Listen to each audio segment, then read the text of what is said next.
Welcome to the One Mic Stand podcast. I'm your host, Jonathan Kirsten with the Pittsburgh Technology Council and TechVibe Radio. I'm on this mission to talk to every and any tech company in the Pittsburgh area that I possibly can.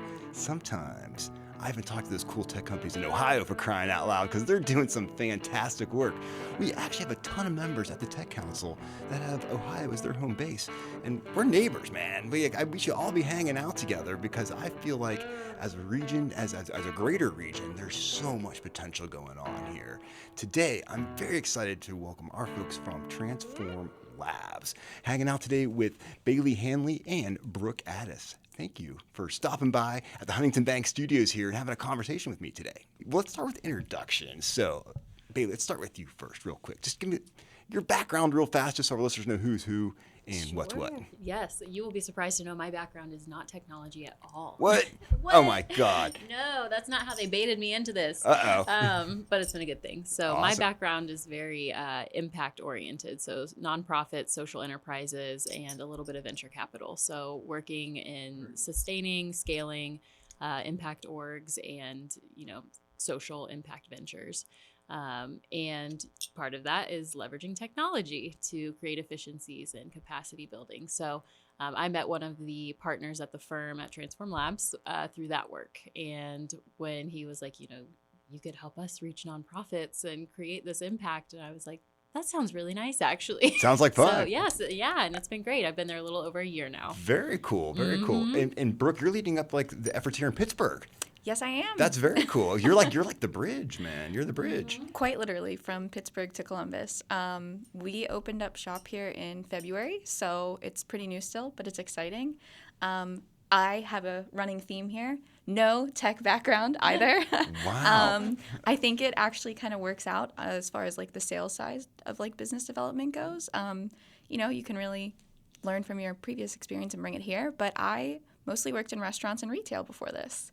So management, operations, those kind of things, and bringing it over. We use a lot of tech there and hoping to help people and support with tech now. Oh, and don't sell short your relationship building skills. I have seen you. I have seen you over a bread basket at a restaurant. I have been called a yapper, which I will take as a compliment because all this talking tends to get me to the right people and in the right places. That's what it's all about, man. I mean, at the end of the day, you think about it, when it comes to building cool tech solutions, it's all about helping people, really, at the end of the day. The companies are made of people, right? They're building solutions for people, so that's what it's all about.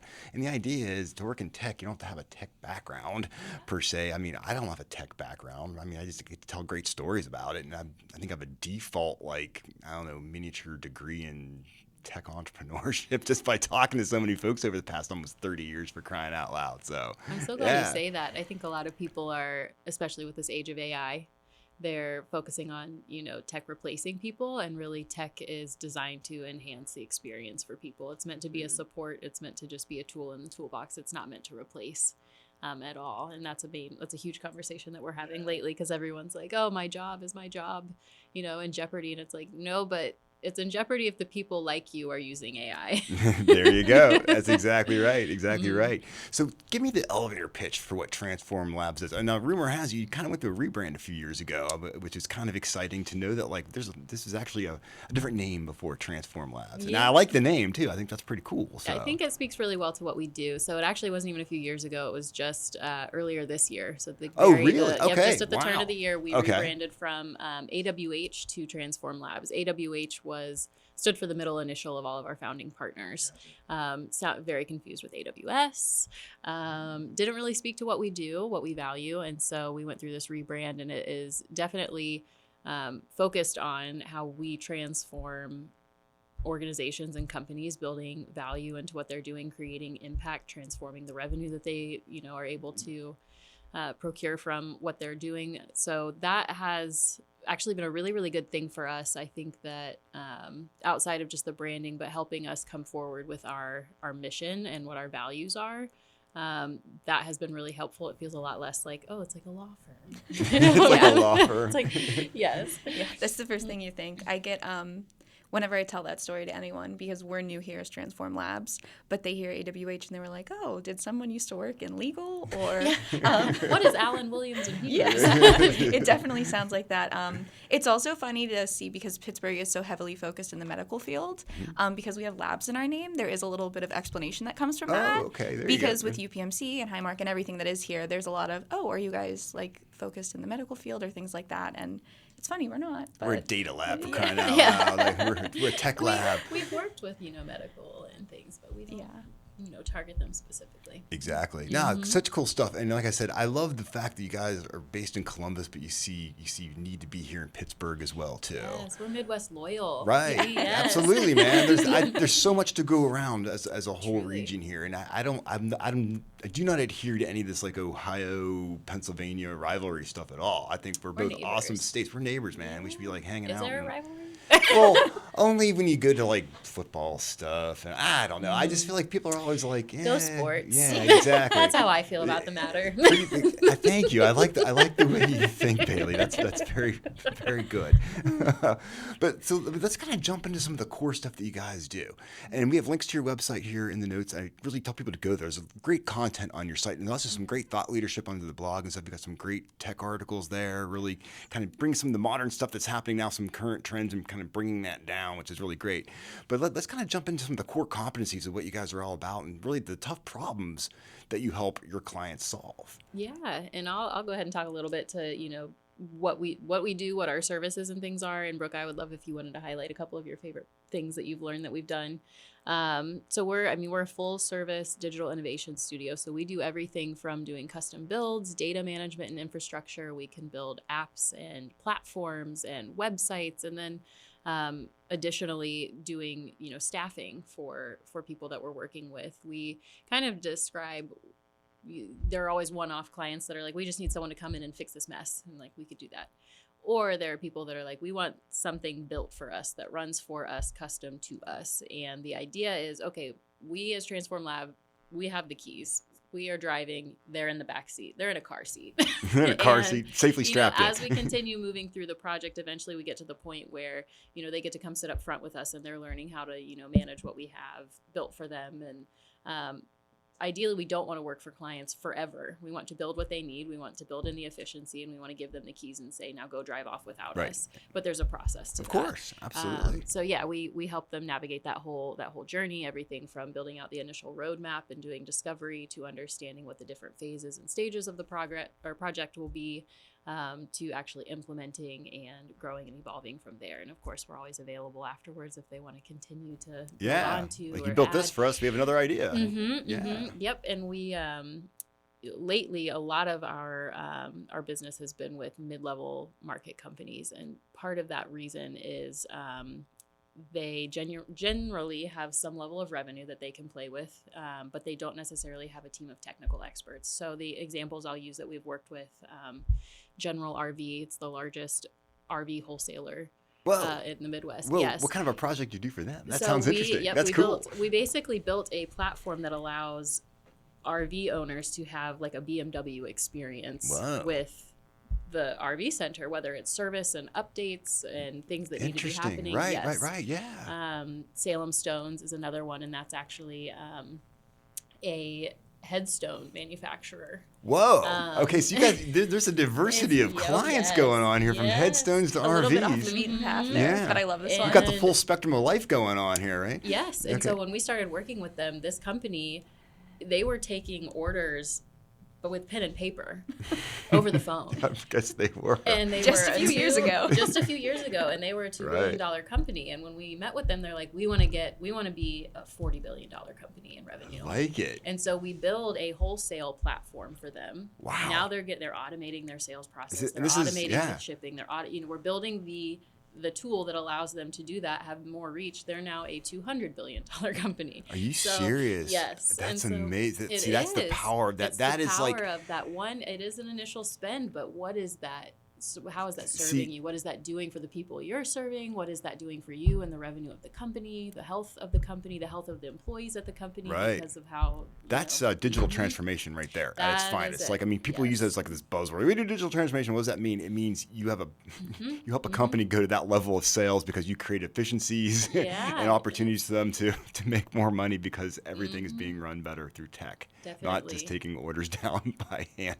It's been really on a tablet of paper. Yes. Oh my gosh. It's been really meaningful finding probably like traditionally coined as like the more unsexy businesses, like tire manufacturers, That's things like that. But they're the businesses needs that everybody has. Yes. Salem Stones, everybody's gonna die one day. Well, I'll check I hate to take it dark, but it's just like, it's true. Going to these industries where it's like everybody needs these things. Totally. However, they're not the sexy startup down the street that everyone wants to like invest their time and money and all these things in, but it's like there's so much opportunity and more importantly impact that can come from that's where the tech helping. That's where the Tech Council gets really excited because people just think, oh, tech is just for tech. It's like, no, technology empowers every business, right? And the lines of blurring as to what's a tech company just don't make sense anymore because, like, honestly, like if you're a tombstone company and you're running a platform that was custom built for you and you're tweaking it as you go, like you got a little bit of some tech roots growing there, man. Like that's really cool. Like, I mean, that's pretty amazing. Like it's like the puzzles that make up the problem solving. Right. That's what the technology really is. It's not okay, what do you code or how do you code? It's more of like, here's the puzzle, put it together so this actually serves everybody better. That's fascinating. Wow. So apparently you get to have a lot of fun because you're working with a diverse number of clients. Like it's not like we work strictly with accounting firms. It's like it's like we work with anybody that's looking to basically put some tech behind their business to create efficiencies, create opportunities, and so forth. Definitely. And I'll say, I mean, like we definitely have the wherewithal to also say, this isn't a project that we're interested in taking on. We have to make sure we're highly relationship based, where it's like, okay, what inspires our client? What motivates them? What do they value? Are we interested in having a relationship with them? We care about that before we are interested in what type of project they have. And so, all of our clients are highly values driven, and we find that alignment before we really get into the work with them. Without a doubt. So Brooke, tell me what's happening here in Pittsburgh. So we're still pretty new here, but I'm really excited about being here and hopefully bridging Ohio and Pennsylvania a little bit more. I mean, with some of these cases, that Bailey was talking about, like. You got to be opening a lot of eyes as you talk to them and showing some of the results that you're able to provide some of these companies. Cool. I'm definitely heavily focused in building relationships right now, getting to build basically what feels like a new brand here, even though we are very well established. People don't know us by name like they do in other places. It's really exciting. But one of the biggest things that I'm excited about is we are kicking off our first event, which will bring community, people together. We have a large amount of things that we cover that we can help people with. And I think when they come to these events and they see who we are bringing in, what we're talking about, they'll be able to see what we can do. Tonight, we're having our first one, and we have a speaker who's talking about AI, which is a hot topic. Last time I checked, people are kind of talking about it and stuff like that. Absolutely. That's great. I'm glad that you're making these types of efforts to where you're really plugging yourself into the community here in Pittsburgh by having these events, doing some thought leadership, getting people coming together. That's fantastic. Yeah, I think it's going to be really cool. This one focuses on AI literacy in the workplace, and I think that hits everywhere. I think we don't think about that as a whole, as people are afraid of jobs and things, but what HR is going to do with AI is going to be a lot different than what's going to happen at a law firm or how it's legally okay, or in the medical field, like what can you do with HIPAA and what can't you? We're really answering questions that haven't even been asked yet for some companies. So I think it's going to be really exciting. I think a lot of companies, too, are kind of keeping the conversation around AI taboo because they're afraid of potentially of the liability, but only because they themselves are not completely educated on how it can be used, how it can be safely used, all of the different things, and also creating like a culture of fear around it. And so kind of demystifying what AI really is and how, it can serve a greater good instead of be something that's like reprimanding people for using AI. You know, like they're just going to. Don't it's use like, ChatGPT. Don't you even proofread this email with your Claude AI? There was no emotion in that. Too many adverbs. I know. You cheated. But I think it's exciting to be here. I know Bailey touched on a couple projects, but when I started, I had a lot of questions. Didn't really have a tech background, so kind of like anyone here is going to ask me questions. The most fascinating thing that I learned is when this company started as AWH, they were an internet service provider. I love it, man. So you're talking about back in the day where it's like, oh, we're dial-up, those kind of things. But okay, internet service provider. Crazy to think about where we are now.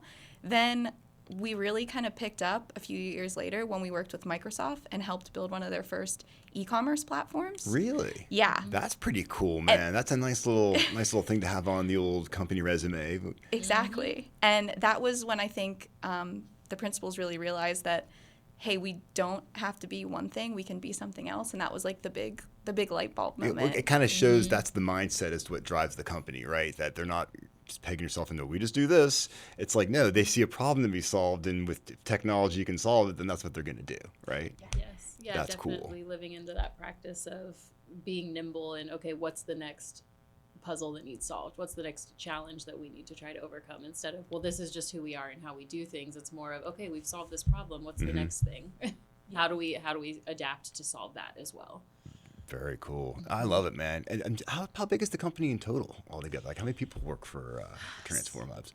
We fluctuate between about 38 and 50 individuals, and we work with folks who we also bring on contractors. Of course. Absolutely. But yes, we've got our team, and we're not just in Columbus and Pittsburgh now, so we're in Atlanta and Chicago as well. Ooh, fancy. Okay, now you're talking. Jeez, man. Okay. I still say the Pittsburgh office is the coolest, I'll tell you tonight after the event. Okay. I'll tell you what I think. As being the first expansion city, I do think I'm a little biased because it was exciting that it was the first place that they wanted to expand to. It makes sense. It's close. Yeah. And there's a lot going on here. And there's a lot going on here. Like me coming from Columbus, there's some conversation about like robotics, but like robotics is hot here. Yeah. Like, whoa. So now we are hosting a talk on Friday in Columbus around robotics. Chris Lee, one of our partners and principals, is leading that conversation. And it's like, there are so many ways where we can have a great synergy and symbiotic. Tap into us for that. I can connect you with so many folks. Yeah. That way. It's an area where it's like, oh, this is when we're talking about finding new types of problems to solve. Robotics wasn't something that we had a huge portfolio in, but it's something we are capable of. And that was so attractive to us here. That and just the community that's already here and ready. And we are ready. That's what I'm saying. Here. Is so I call it the open door policy here. Like, you guys need something, like you're looking to connect. This is what we do. The idea is, reach out to us. We're gonna link that up because I really want to stitch our regions closer together. I just feel like, man, it just creates more opportunity for everybody when we're bringing these different mindsets together. It's really not far, really not a painful drive, and I've just been, it's been really neat to hear Brooke talking about not just her in a new industry and in a new role, but the way the community has really stepped up and without even asking, seemingly just like brought her in and said, how can we help? Who can I connect you with? This is what's going on. Have you heard of this event? It just seems so connective here. And that's really cool to hear and learn about from afar. Fantastic. Well, I'm looking forward to watching you guys grow here in Pittsburgh. Like, what's the future like for Transform Labs? Where would you ideally want to see the company like in a year from now? Especially like maybe in Pittsburgh. Like ideally a year from now? Yeah. I mean, there's absolutely been talk of growing into other cities as well. Great. So right now Fantastic. We've got 3 expansion cities. Eventually we're looking to grow into 12. Wow. And I think that, it wouldn't be unrealistic to expect that by the end of 2025. That's pretty cool. It is way cool. Yeah. And I think, right now we're this Midwest technology company, but like we're looking to be more of a national presence instead of just regional. Well, I feel like you got the right energy, and I feel like you got the solutions, man. No, I love it. That's fantastic. Very excited. That's what it's all about, man. And sometimes I interview some low energy people, and it's just like, come on, man, this is what you do for a living. Let's get excited about it. So that's not your problem. I think it is exciting. I mean, just looking at the year ahead here, I'm already planning out events through 2025. We're going to be trying to do something at least every other month, if not every month. not every group can do that. So I think it's really cool. And I think we can bring people together that need to be a part of the conversation but might not have the space to talk about the things they need to. Very cool stuff. And very cool stuff.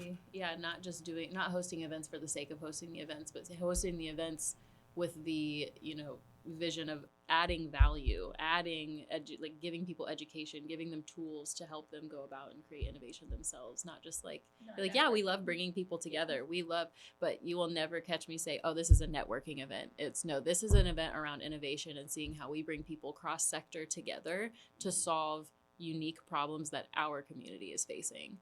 That's what we care about more than just let's just have drinks and snacks. That too. We will have good food. Yes, there will be drinks. We're not going to undersell it, but there's more of a purpose than let's awkwardly stand in the corner until someone walks up and hands me a business card. And I think it's kind of a testament. Every time we're cleaning up events, I'm like, man, we have a lot more leftovers than I thought we should. But then I'm like, well, that's because everybody's talking and actually connecting over things and solving, coming together to solve things. And it's not uncommon for people to leave events that we've hosted and approach us about building an app for them. That's what it's all about, man. Yeah, about something an idea that was born at that event based off of the guided conversation and engagement activity that we have. That literally just happened in Columbus when I was at an innovation roundtable there. A group was so inspired. They were like, we're seeking VC funding after this. And that's not the first. I mean, we had a large nonprofit autistic self-reliance support network. That nonprofit was founded the week after an innovation roundtable that we hosted because of a question that we prompted during the event. And then she's like, okay, I'm going to get funding. I'm doing all this pitching. Then she came to us and said, okay, let's go. Help me build this, right? You're right. This is your fault that I've done this. Let's go. You're on the hook. You're on the hook. Yes, you made your bed. Well, this is fantastic. I'm so excited for you guys. So glad you're here expanding in Pittsburgh. Want to find ways to kind of link Pittsburgh and Ohio, Columbus together. And wish you continued success here. What a great story. And of course, we have links to everything here so people learn more about Transform Lab. They can do it. Thanks for stepping up to the one mic stand with me. Thank you. Thanks for having us. Yes, this was awesome. So much fun. So much fun. Hey, in case you forgot, this is Jonathan Kirsting, and I'm with the Pittsburgh Technology Council and TechVibe Radio.